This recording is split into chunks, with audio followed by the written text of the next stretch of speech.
দুঃখী মা, অল্প বয়সে আসলে স্বামী হারা, এমনকি সন্তান হারাও।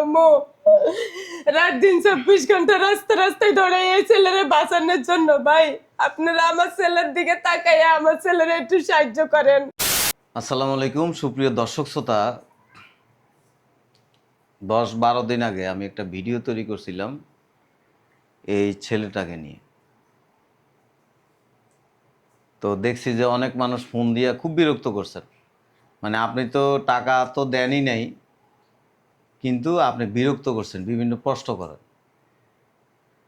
এর পেট কাটা নাই কেন, এটা কেন দেখাইলাম না।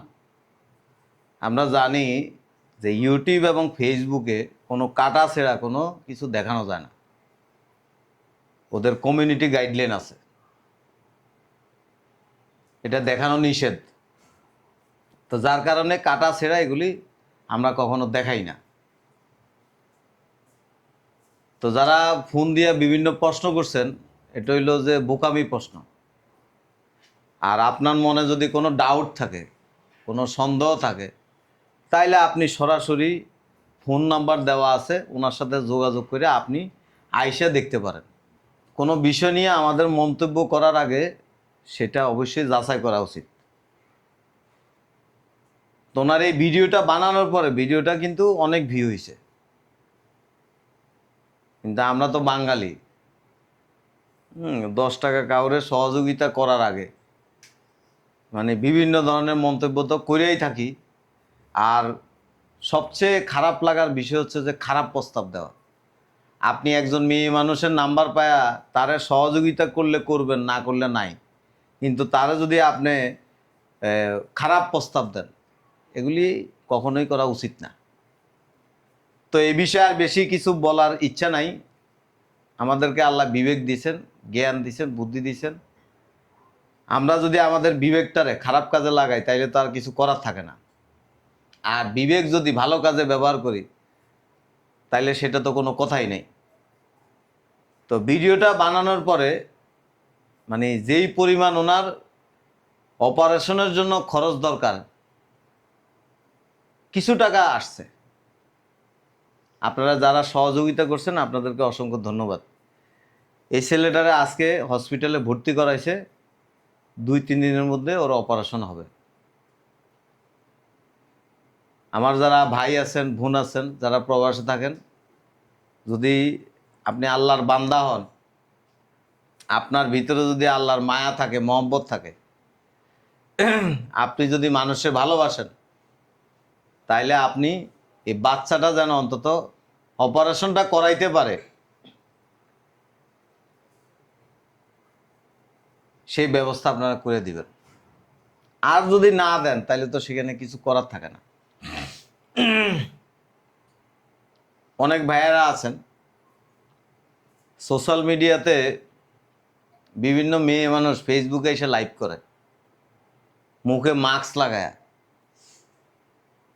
তো এই রূপবতী গুণবতী নারী দেখে আপনি একবারে উন্মাদ হয়ে যান। এরপরে ইমো নাম্বার দেওয়া থাকে, হ্যাঁ, আপনি একজন মেয়ে মানুষের পিছনে হাজার হাজার টাকা কিন্তু ব্যয় করে ফেলতেছেন, সমস্যা হচ্ছে না। অনেক ভাই আছেন নেশা করেন, মদ খান, গাঁজা খান, আরও বিভিন্ন ধরনের নেশায় আসক্ত থাকেন, জুয়া খেলেন। এইখানের কিছু একটা অংশ এই বাচ্চাটারে দিবেন, অন্তত যেন সে অপারেশন করতে পারে। এটা আপনাদের কাছে আমার বিনীত অনুরোধ। চাইলে কিন্তু একজন ভাই ওর চিকিৎসাটা করাই দিতে পারেন,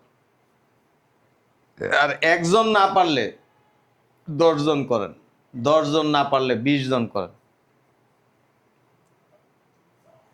20 জন না পারলে 30 জন করেন। আগের কালে আমরা একটা কথা শুনতাম, 10-এর লাঠি 1-এর বোঝা। 10 জনের একটা লাঠি যদি 10 জন মিলা ধরে তাইলে জিনিসটা হালকা হয়ে যায়। কিন্তু এই প্রবাদের সাথে বর্তমান যুগের সাথে কোনো মিল নেই। সবাই ইয়ানাফসি করে, নিজে কিভাবে বাঁচবে, নিজে কিভাবে খাবে, নিজে কিভাবে সঞ্চয় করবে, এই চিন্তায় সবাই ব্যস্ত থাকে। এর মধ্যে কিছু মানুষ আছে যারা মানুষকে সহযোগিতা করে। তা আপনাদের কাছে আমার এই ছোট্ট রিকোয়েস্ট, ভাই হিসেবে যারা আমারে চিনেন, আমারে ভালোবাসেন, আমাদের ভিডিও দেখেন, আপনাদের কাছে এই ছোট্ট অনুরোধটা যে বাচ্চাটা যেন ট্রিটমেন্ট করাইতে পারে। বলেন, ওরে ভর্তি করাইছেন, এখন অপারেশনে কি পরিমাণ টাকা লাগতে পারে বলেন। আসসালামু আলাইকুম। কিছুদিন আগে ভাই আমার ছেলের একটা ভিডিও বানাইছে, ওই দিন আমি কিছু বলতে পারি নাই। আজকে আমি বলি আপনাকে উদ্দেশ্যে, ভাই আমার ছেলেটার আপনারা বাঁচান। আমার ওই সাধ্য নাই যে আমার ছেলের অপারেশন আর আমি করব। আজকে 1 বছরের বেশি হয়ে গেছে, ছেলের অপারেশন করতে পারতাছি না টাকার জন্য। আমি আবারও আপনাকে পাই ভিক্ষা চাই, আমার ছেলেটার বাঁচান আপনারা। আপনাকে উসুলা যদি আমার ছেলের শেষ চিকিৎসাটুকু আমি করাইতে পারি, আপনাকে কাছে আমি ঋণী থাকুম। আমি একটা মা, ওর বাবা নাই, ওর বাবা মারা গেছে আরো 14 বছর আগে। আমার এই ছেলের নিয়ে আমি জীবনের সাথে যুদ্ধ করি। আপনারা জিজ্ঞেস করছেন আমি কি করি, কোথায় থাকি। আমার বাড়ি হলো চাঁদপুর, আমার দেশের বাড়ি চাঁদপুর, আমি গাজীপুরে থাকি। আমি ছোট্ট একটা সোয়েটার ফ্যাক্টরিতে চাকরি করি। আমি নাইট ডিউটি করি, নাইট ডিউটি করে দিনের ডিউটিতে আমার ছেলেরে নিয়ে আমি মেডিকেলে দৌড়াদৌড়ি করি।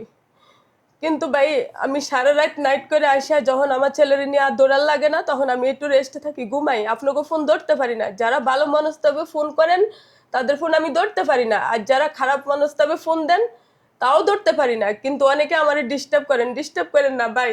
আমি একটা দুঃখী মা, অনেক কষ্ট নিয়ে আপনাকে সামনে এসে দাঁড়াইছি। আমি জানি ভাইয়ার মাধ্যমে আমার ছেলের আরো 2টা অপারেশন আমি করাইছি এভাবে।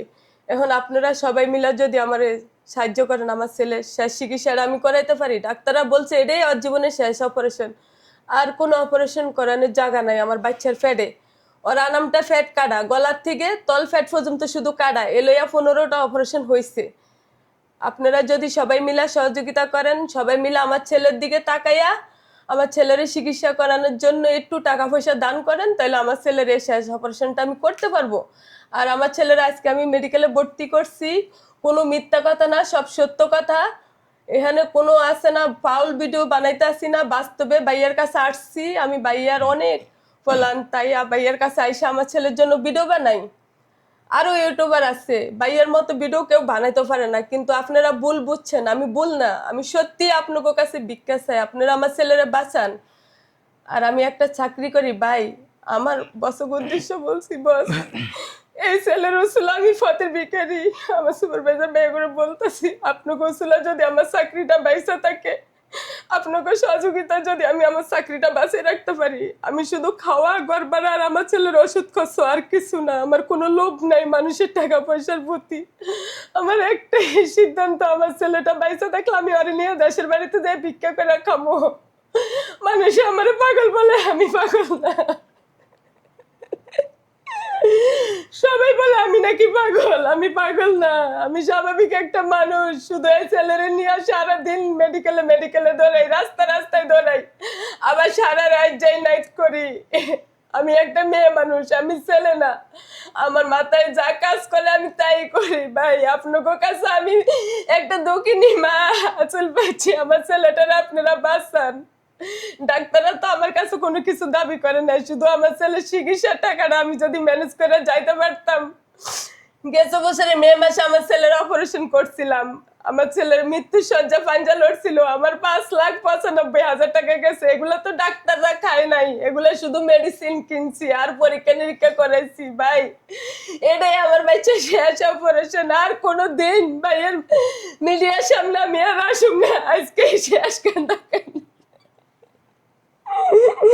আপনারা আমার ছেলের বাঁচান, আমি আর কিচ্ছু চাই না, শুধু আমার ছেলের ভিক্ষা চাই, আমার ছেলের জীবন ভিক্ষা চাই। আমার ছেলে যাতে আপনাকে সবাই সহযোগিতা করে আমি বাঁচাইতে পারি।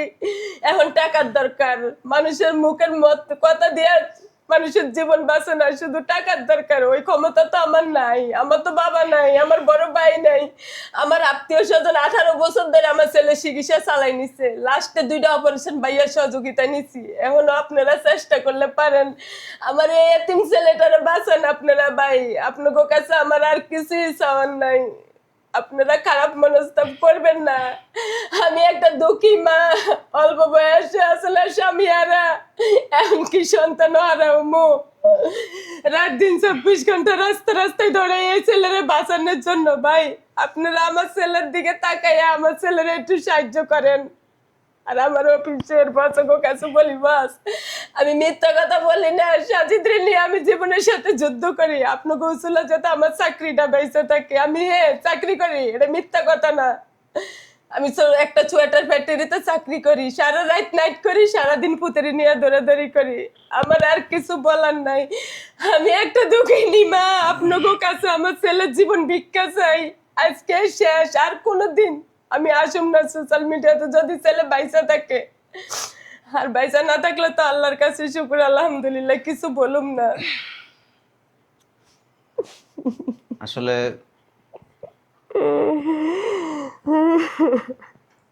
হয়েছে, আর কান্দেন না। আর বেশি কিছু বলার নাই।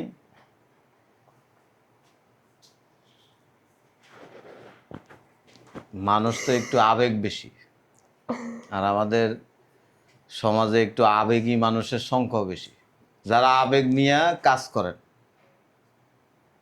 আবেগের উপরে বসবাস করেন, এই আবেগটারে দূরাইয়া দেন, বিবেকটারে কাজে লাগান। সবার বিবেক আছে।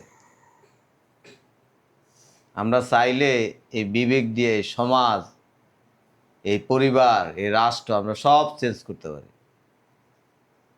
আর আবেগ দিয়ে আপনি কিছুই করতে পারবেন না। এই সমাজে অনেক পয়সাওয়ালা মানুষ আছেন, ব্যাংকে কোটি কোটি টাকা ফালায় রাখছেন, দুর্নীতি করে টাকার বস্তা রাস্তা নিয়ে ফালায় দিছেন, মানুষের হক মারার টাকা ফালায় রাখছেন। অনেকে আছেন সঠিক পথে ব্যবসা করে, আপনারও অনেক পয়সা আছে। ওই যে সামনে রোজার মাস আসতেছে, এই জাকাতের টাকা, ফেতরার টাকা আল্লাহর হস্তে এই বাচ্চাটারে দেন। যদি একটা কথা কো, আপনার উপরে আল্লাহ খুশি হবে। মানুষের দেওয়ালে পিঠ ঠেকে রয়েছে, আর কোনো মানুষের যখন দেওয়ালে পিঠ ঠেকে যায়, তখন তার আর কোনো উপায় থাকে না, তাকে বাঁচতে হবে। এই বাঁচানোর জন্য মানুষ ভিক্ষা করে, মানুষ মানুষের কাছে হাত পাতে, মানুষ মানুষের কাছে সহযোগিতা চায়, শুধু বাঁচতে চায়, ডাইল ভাত খাইতে চায়। আমাদের সমাজে অনেক মানুষ আছে চুরি করে, বাটপারি করে, সিটারি করে। এগুলিরও কিন্তু কোনো না কোনো রিজন থাকে। চোর সে ইচ্ছাকৃত চুরি করে না। আবার কিছু আছে বদভ্যাস, ওটা তার পেশা, ওটা তার নেশা। অতএব এই বিবেক থেকে আপনি কিছু টাকা আপনি তারা দেন। যারা প্রবাসে আছেন, আপনারা অনেক উদার, অনেক আন্তরিক, মানুষের বিপদে সব সময় পাশে দাঁড়াইছেন, মানুষের সহযোগিতা করছেন। আপনাদের ইনকাম থেকে একটা অংশ এই বাচ্চাটাকে দিবেন। আপনি এই দুনিয়াতে কিছু পান আর না পান, আমি আপনার এইটা নিশ্চয়তা দিতে পারবো যে হাসরের ময়দানে আপনি আল্লাহর কাছে ছাড় পাবেন। আল্লাহ তো কোরআনে বলছেই, তুমিও খাও, পরেরও খাওয়াও। আমরা অনেক মানুষ আছি প্রতিদিন 5 স্টার হোটেলে খাই। অনেক মানুষ আছে বাসায় পোলাও কুরমা ছাড়া খায় না, দামি দামি খাবার খায়। আপনি কি জানেন, আপনি যে মুরগির মাংসটারে চাবায়া খাচ্ছেন, এটার উপরেও কিন্তু আরেকজনের হক আছে। আপনি যে ভালো ভালো খাবার খাইতেছেন, ওইটার উপরেও কিন্তু মানুষের হক আছে। কাদের হক আছে? গরিব মানুষের। আপনার আশেপাশে অনেক মানুষ আছে, গরুর মাংস কী জিনিস, মুরগির মাংস কী জিনিস চোখও দেয় না, খাইতেও পারেন। তা আপনি খাইতেছেন, জবাব কিন্তু আপনাকেও দিতে হবে। আপনার সম্পদ কোন কাজে ব্যয় করছেন, এটারও কিন্তু হিসাব দিতে হবে। আল্লাহ তাআলা বলছে, প্রয়োজনের অতিরিক্ত সঞ্চয় করো না। মানুষের মাঝে বিলায়া দাও, আমরা বিলায়া দিতে চাই না। প্রয়োজন তো আছেই, অতিরিক্তটারে কি করি, ব্যাংকে ফালায় রাখি। এই যে কয়েকটা ব্যাংকের অবস্থা তো খুব খারাপ, অনেক মানুষের লাখ লাখ কোটি কোটি টাকা ওই ব্যাংকে পড়ে আছে, উঠাইতে পারতেছে না, দেখছেন? অথচ এই টাকাটা যদি আপনি কাউরে দান করতেন, আপনি অন্তত সওয়াব পেতেন। এখন তো দানও করতে পারতেছেন না, নিজেও খাইতে পারতেছেন না। তার মানে কি, আপনার টাকাটা লস প্রজেক্ট। অতএব রিজিক আল্লাহর কাছে, আমি সব সময় এটা বিশ্বাস করি, রিজিক আল্লাহর কাছে। আপনার আজকে হাত খালি, কালকে আপনার হাত ভরায় দিবে। আজকে আপনার নাই, আপনি আলুর ভর্তা ডাল দিয়ে ভাত খান, কালকে আপনার আল্লাহ পোলাও মাংস খাওয়া। সময়ের ব্যাপার। আর কিছু মানুষ তো আছে এরা অধৈর্যশীল, এরা হতাশ হয়ে যায়, কমপ্লেন করে, আল্লাহর বিরুদ্ধে অবস্থান নেয়, কোনো লাভ নেই। আল্লাহ যদি খুশি হয় আপনাদের সম্পদ দিবে, ওনার ইচ্ছা। অনেক মানুষ আছে জীবনের 1/3 সময় ব্যয় করে ফেলছে, বুড়ো হয়ে গেছে, দাঁত পুড়ে গেছে, বুড়ো বয়সে ছেলেরে সম্পদ দিছে, মেয়েরে সম্পদ দিছে, বুড়ো বয়সে অনেকের নিজেও সম্পদশালী হয়। ওই যে এক সময় আছে, আপনি যতই চেষ্টা করেন যে আমারে সম্পদ দেন, আমারে রিজিক দেয় না কেন, আমারে এটা দেয় না কেন, ওইটা আপনি চাইলে হবে না। ওনার যখন ইচ্ছা জাগবে, এই সম্পদ আপনি মেনটেনেন্স করার, বন্টন করার সেই সামর্থ্য যদি আপনার হয়, তখন আপনার সম্পদ দিবে, এর আগে আপনার চাইলে দিবে না। অতএব কথা বললে সারাদিন বলতে পারবো, সামান্য টাকা এই বাচ্চারা দিবেন, বাচ্চাটা যেন অপারেশন করতে পারে। জি, কি বলছিলেন? বলছিলাম অনেকে খারাপ কথা বলে, খারাপ কথা বলবেন না ভাই। আমি একটা মেয়ে মানুষ, অনেক দুঃখে পড়ে আজকে বাইরে সোশ্যাল মিডিয়ার সামনে আসছি। আপনারা খারাপ কথা বলবেন না, কারণ কি আমার ইমো নাম্বার নাই, আপনারা ইমো নাম্বার চান, মেসেঞ্জার নাম্বার চান, হোয়াটসঅ্যাপ নাম্বার চান, আমার কাছে এগুলা নাই। শোনেন, কথাগুলি বলতে চাই না, বলতেই মানে বাধ্য হচ্ছি। আমি মাঝে মাঝে রাত্রেবেলা আগে ওই রাস্তার মধ্যে মানুষে কাপড় চোপড়, খাবার, কম্বল দিতে যেতাম। রাস্তায় কিছু থাকে না, টোকাই, কাগজ টোকায়, শার্ট প্যান্ট পরা, টাই পরা লোক, মাইয়ের চেহারা নেয়, গায়ের মধ্যে গন্ধ, হ্যাঁ, নেশা করে ওর চেহারা ভসকায় গেছে। কিছু লোক দাঁড়ায় থাকে, ওর লোক একটু কথা কইবার একটু ধরবো। আমি ওই মাঝে মাঝে এই দৃশ্য দেখে আফসোস করি, যা মানুষ কোথায় চলে গেছে, মানুষ কত নিচে নেমে গেছে। আপনি হ্যাঁ ইমো নাম্বার দিয়ে কিতা করবেন, বিয়ে করবেন? হ্যাঁ, এর দায়িত্ব নিবেন? হেরে তো পারবেন না। এ চুলকান্না আলাপ করেন না আল্লাহর হস্তে, আপনি শরম পাইবেন। এ অনেক লোক আছে এই কাজগুলি করেন। ভাই আপনার এত সমস্যা কি? আমি যেহেতু একটা মানে ইম্পর্টেন্ট একটা ভিডিও, কথাগুলি এখানে বলতে চাই না, এই কাজগুলি করেন না আল্লাহর হস্তে। আপনি আর ইমো নাম্বার দিয়ে কি করবেন? হ্যাঁ, যদি আপনার যদি ডাউট থাকে, আপনার যদি সন্দেহ থাকে, আপনি সরাসরি আইসা যদি দায়িত্বশীল হন, আপনি ওনার ট্রিটমেন্টটা করার জন্য যাবতীয় যা যা করার দরকার করে দিবেন। হসপিটাল নিয়ে যাবেন, আপনি নিজে এসে প্রমাণ দেখবেন। আমার মুখের কথা আপনার বিশ্বাস করার দরকার নেই, ওনার কথা বিলিভ করার দরকার নাই, আপনি সরাসরি যাবেন যদি মানবিক হন। আর যদি ওই যে চুলকানি অভ্যাস থাকে, হ্যাঁ, ইমো নাম্বার দিয়ে কি করবেন? প্রেম করবেন? কারো প্রেম করার শখ থাকলে আমার লগে করেন, আমি আবার অনেক সুন্দর করে হ্যাঁ কথা বলতে পারি। আপনি একবার এক্সাইটেড হয়ে যাবেন। এরকম যদি কারো শখ থাকে, হ্যাঁ, মিষ্টি করে অনেক সুইট কথাবার্তা বলবো। কেউ কিছু মনে করেন না, কথাগুলি মানে বলতে বাধ্য হয়েছি। তো ওনার নাম্বার, ওনার বিকাশ নাম্বার সব কিছু আপনার ভিডিওর স্ক্রিনে দেওয়া থাকবে। ওনার সাথে যোগাযোগ করে চাইলে একটা ভাইও ওনার এই ছেলের চিকিৎসাটা করাই দিতে পারে। আল্লাহর হস্তে আপনার কাছে আমার বিনীত অনুরোধ করতেছি, আমি আসলে ভিডিও টোটালি বানানি বন্ধ করে দিছি। তারপর অনেক সময় রিকোয়েস্টে যায়, অনেক কিছু করতে হয়। আমি নিজে আপনারা অনুরোধ করতেছি, আপনি একটু সহযোগিতা করবেন। আর বেশি কিছু বলার নাই। কিছু বলবেন আর? আর কি বললাম, সবার কাছে একটাই অনুরোধ, আমার ছেলেরা আপনারা বাঁচান। আমার ছেলেরা আজকে মেডিকেল ভর্তি করছি, ওর হয়তোবা অপারেশনে যাইতে অনেক সময় লাগবো, কারণ ওর এটা জন্মগতভাবে রোগ। 18 বছর ধরে এই সমস্যা ভোগ করতেছে, ওর পায়খানার সমস্যা। ডাক্তাররা বলছে যে অনেক পরীক্ষা নিরীক্ষা করতে হবে। ডাক্তারগো কোনো হাত নাই এখানে, আল্লাহর হাত। আল্লাহ যদি আপনাকে 10-এর উসুলা যদি আমার সন্তানরে আল্লাহ সুস্থ করে দেয়, আপনাকে 10 জনের সহযোগিতা যদি আমার ছেলের চিকিৎসাটা আমি করতে পারি, সেই জন্য আবারও আপনাদের কাছে আমি অনুরোধ করছি, আপনারা আমার ছেলের জন্য একটু সহযোগিতা করেন। আমার ছেলেরা আপনারা বাঁচান। আমার ছেলেরা আজকে আমি মেডিকেল ভর্তি করছি, অনেক সময় লাগবে ওর পরীক্ষা নিরীক্ষা কইরা, হেরা যাচাই কইরা পরে ওর অপারেশন করব। কোন মেডিকেলে ভর্তি করাইছেন? ঢাকা মেডিকেলে। ঢাকা মেডিকেলে। আপনি ওনার নাম্বার দেওয়া থাকবে, সরাসরি ওখানে যেতে পারবেন। কিন্তু আল্লাহর হস্তে খারাপ কথা কইেন না। মা বোন কিন্তু আপনারও আছে। আর এর বয়স হয়ে গেছে, বুড়ো হয়ে গেছে, চামড়া বসকে গেছে। আপনি কিতা করবেন এই ভিডিও দিয়ে? আপনার দরকার এর সহযোগিতা করবেন। হ্যাঁ, ইমো নাম্বার দেন, কি ভিডিও কল দিবেন নাকি? হ্যাঁ, ইজ্জত ফাংশন করে এলাম কিন্তু। আমার কিন্তু আবার মনে করেন যে হ্যাঁ, মুখ খারাপ করতে চাই না। অতএব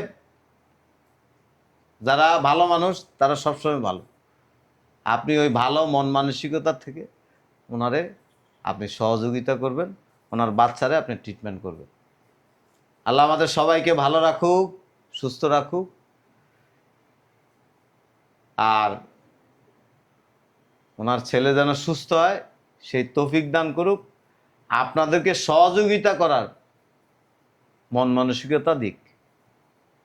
আসসালামু আলাইকুম ওয়া রাহমাতুল্লাহি ওয়া বারাকাতুহু।